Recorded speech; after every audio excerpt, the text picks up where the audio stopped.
Welcome to This Explainer. Today, we are going to unpack some ancient wisdom from 1 Peter to find a highly practical framework for dropping life's absolute heaviest burdens.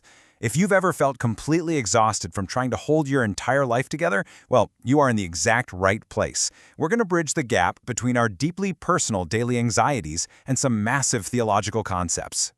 So here is our roadmap. We'll start with the burden of worldly cares. Then we'll unpack 1 Peter 5:7, dive into God's three omni-attributes, and finally, wrap up with the practice of surrender.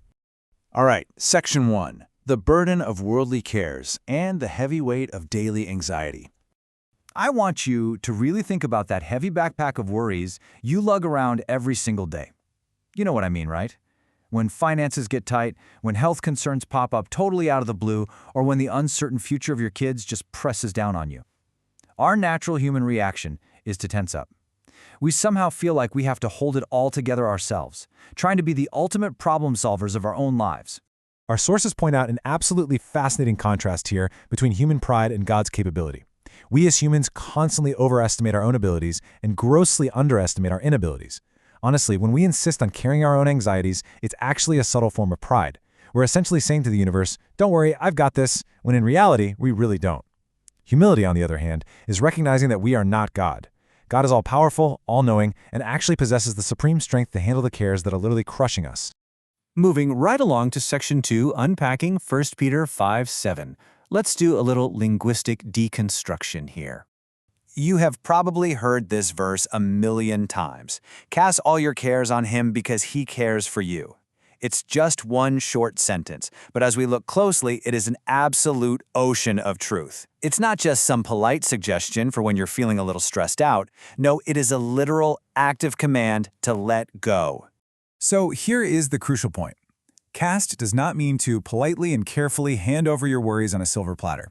The Greek word used here is epiripto. It literally means to violently hurl, fling, or throw decisively. Our source material uses a brilliant metaphor for this. Think of a kid coming home from school after a really long day and just tossing their incredibly heavy backpack onto the floor without a second thought. That is the kind of decisive force Peter is describing here. Don't clutch your worries with half-trust. Throw them. And this next word brilliantly illustrates what anxiety actually feels like.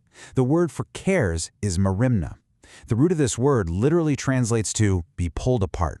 Have you ever felt exactly like that, where your mind is racing forward to a terrifying future while simultaneously stuck regretting the past? It's a mind-dividing distraction that leaves your soul feeling literally torn to pieces. Now, notice that the second time the word care is used in the English translation, it's actually a completely different word in the original Greek. It's melo.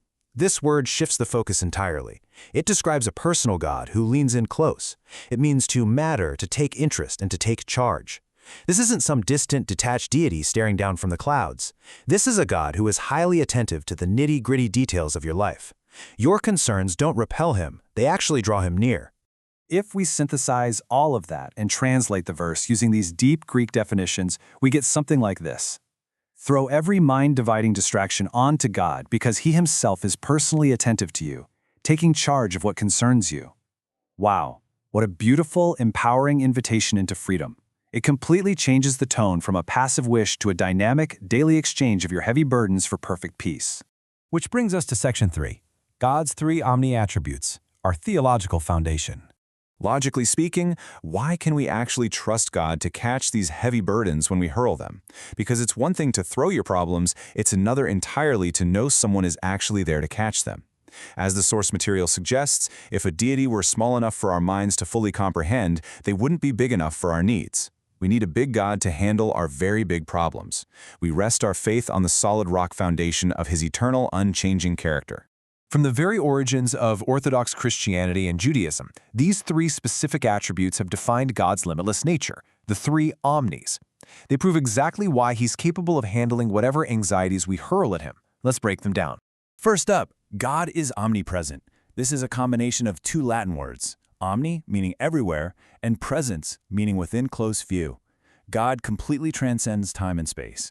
There's literally no molecule or atomic particle so small that God is not fully present in it, and no galaxy so vast that it limits him. As the psalmist reminds us in Psalm 139, there is nowhere we can flee from his presence. Whether we are in our darkest, most anxious night, or experiencing our absolute highest joy, His presence is always right there beside us. Practically, this means that no matter what medical waiting room you're sitting in or what difficult financial conversation you're having, you are facing it with God right at your side.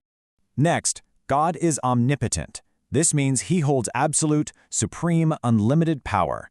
But here is the real game changer for your worries. His resources are never depleted. When we worry, we're usually worried about running out of something, right? Running out of money, running out of time, running out of health or energy. But the omnipotent God never runs out. No evil force, no streak of bad luck can ultimately thwart His plans for you. Even when we face massive, seemingly insurmountable trials, God has the unlimited power to turn those difficult circumstances into ultimate good, just like the story of Joseph in the Old Testament, where what was meant for evil was used to save an entire nation. God takes the tapestry of our lives, both the good and the bad, and weaves it all together. Finally, God is omniscient. He possesses total, limitless foreknowledge of every single event. Before the foundation of the world was even laid, He knew. Everything is eternally present to Him. He knows the thoughts and intents of our hearts, and He knows the exact beginning from the end. Because He already knows the perfect outcome of the very thing you are agonizing over right now, you do not need to figure it out yourself. How freeing is that? You don't have to be the architect of your own universe. As David wrote, "This knowledge is just too wonderful, too high for us to attain. We can simply rest our finite minds in His infinite mind." All right, let's bring it all home with Section 4, the practice of surrender and some daily action steps.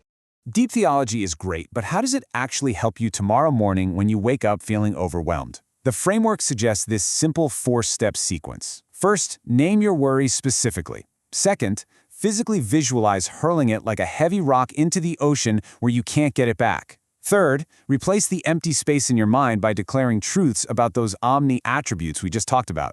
And fourth, repeat.